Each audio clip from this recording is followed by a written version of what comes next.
I remember that day bench pressing, putting 225 on the bar, and I about broke my neck and choked myself out. And I had to go down to 185, and I barely could do 185. And there's a guy in that class. I got to be careful because I don't want to cry. The beauty in all of this, because it was terrible, but the beauty in all of this is I was experiencing this at 270 pounds, not 550. Yeah, right? That's true. So I became keenly aware of the decision I made and how important that decision was. So there was validation, even in the pain, man. And it was terrible.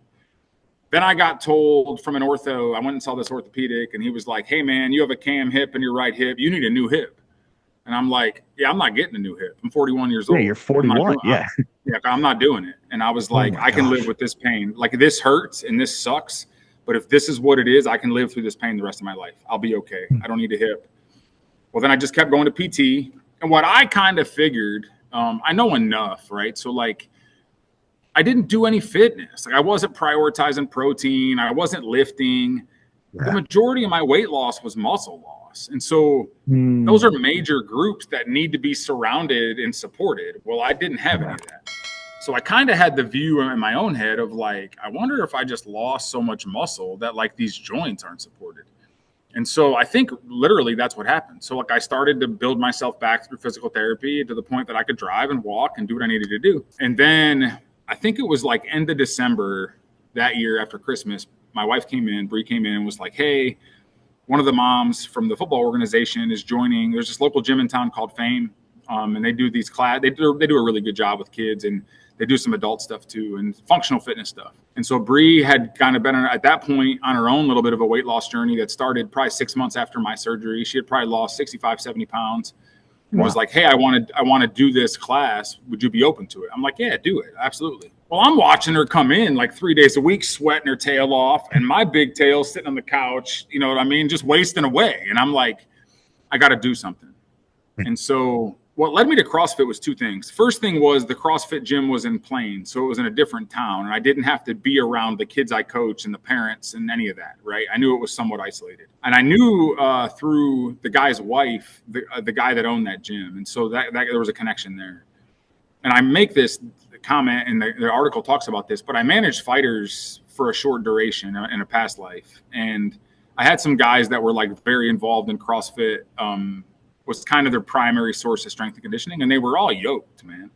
So I was but the barbell side of it, just from my football years, I really missed. Now, mind you, I did not know anything about snatching and clean and jerking or any of this stuff. So in my brain, it's squats, deadlifts, bench press, heck yeah, tire power flips. Moves, right? Yeah. yeah. I'm all right, So I got a hold of Brennan, did a little, every gym has their little foundation or onboarding. I did that with him. And then that's Saturday morning, I went to my first class, scared to death. I was curious how that first one was, even walking in the door. Yo, scared to death. What was that fear? What do you think the fear was? If you had to kind of pin, I'm sure, I think it's an understandable feeling, but I'm curious what the fear was for you. Was it first a fear off, of not being able to do stuff? So let me paint this picture. So this gym is a 24,000 square foot facility. Oh, okay. My goodness. Yeah. So it's not just your standard CrossFit box. This place was giant.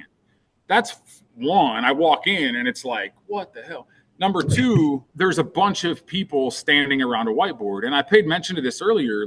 Dude, some of these people look like superheroes. My buddy Rick, who is a close friend of mine now, Rick looks like somebody wrote about him in a comic book. You know what I mean? He does. If you see photos, dude, the dude's jacked. And I'm feeble, flappy skin, fat, not the athlete that I ever was. It was just kind of weird. Yeah, John Harkins, who actually was my wife's boss back when she worked restaurants. So I didn't know that.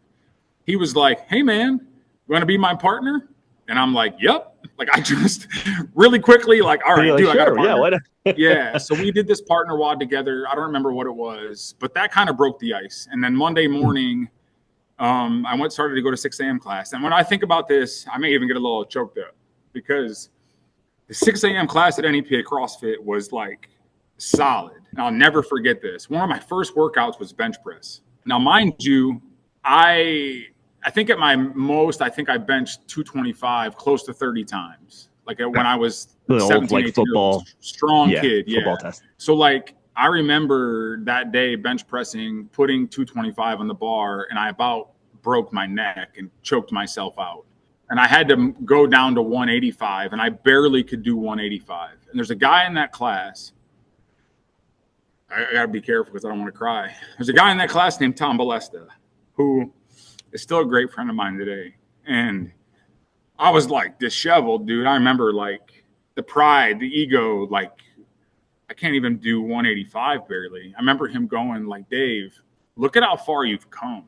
Like you're focused on what's in front of you, but like you were 600 pounds, man. Like that encouragement, that was like the first, like, okay, this is different. This isn't a conventional gym. I'm surrounded by absolute, dude, I think about the people in that 6 a.m. class, man, Joe, Bones, like they were maniacs. Like Rob Falls. I miss out being in Louisiana, being away from there. Like I miss those dudes deeply. They pushed like the drive that, dude, they were psychos, but like we were bonded. There was a work ethic that was there. There was a challenge and accountability.